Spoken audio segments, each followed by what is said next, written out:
कि भगवान राम भारत में उत्तर और दक्षिण को जोड़ने वाले हैं। भगवान कृष्ण पश्चिम और पूरब को जोड़ने वाले हैं। और शिवजी तो भारत के कण कण में जन जन में विद्यमान है। भारत को समझने का ये जो तरीका है, ये अगर हम समझ ले तो ये सारी बातें जो है शिवजी की महिमा है, वो हमारे समझ में अपने आप आती है। शिवजी कैसे है? वो अपने लिए कुछ नहीं चाहते। शिवजी ने किसी का वर प्राप्त नहीं किया है। शिवजी सबको वर देने वाले हैं। वो सारी देवी देवताओं के महादेव है, आदि देव है, लेकिन उनके जैसा वैभव में रहते नहीं, स्मशान में रहते। मांगते कुछ नहीं, अमृत पीने के लिए जाते नहीं, जहर पीना स्वीकार करते हैं लोक कल्याण के लिए। उनकी शक्ति इतनी प्रचंड है कि जब मंथन चलता है, समाज में मंथन जो चलते ही रहता है, जैसा समुद्र मंथन हुआ था, हर बात को लेकर विचार चलता है। और हम तो कहते हैं कि हमारा देश प्रजातांत्रिक देश है, तो इसमें अनेक विचार है। उन विचारों का मंथन चलता है।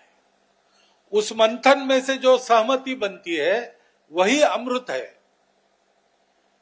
उस मंथन में से हम समृद्ध होते हैं, लक्ष्मी प्राप्त होती है, हमारे प्रगति की गति बढ़ती है, उच्च श्रवा नाम का घोड़ा प्राप्त होता है, हमारे बैठने के लिए, इधर उधर जाने के लिए मजबूत आसन मिलता है, ऐरावत नाम का हाथी उसमें से निकलता है, कौस्तुभमणि निकलता है, ये सब निकलता है।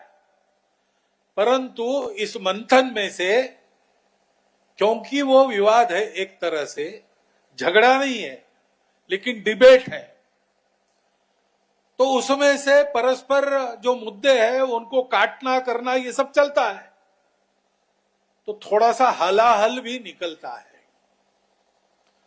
उस हलाहल को अगर पचाया नहीं तो हम सबको जला देगा। उस हलाहल को पचाने वाले शिवजी रहते हैं, जो सबके है, देवों के भी है, राक्षसों के भी है, और किसी के नहीं है, सबसे अलिप्त, सबसे ऊपर है। ऐसे शिवजी है। और कहां विराजते हैं? तो कैलाश पर विराजते हैं। काशी उनका धाम है, 12 ज्योतिर्लिंगों में साक्षात निवास है, और भी अनेक स्थान हैं।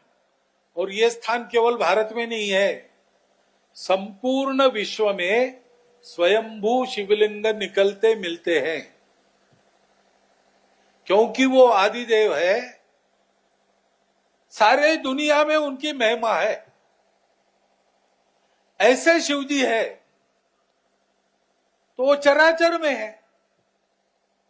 इसलिए हमारे यहां ऐसा भी कहते हैं कि जनों में जनार्दन को देखो, नर में नारायण को देखो, और जीव को ही शिव मानकर उसकी सेवा करो।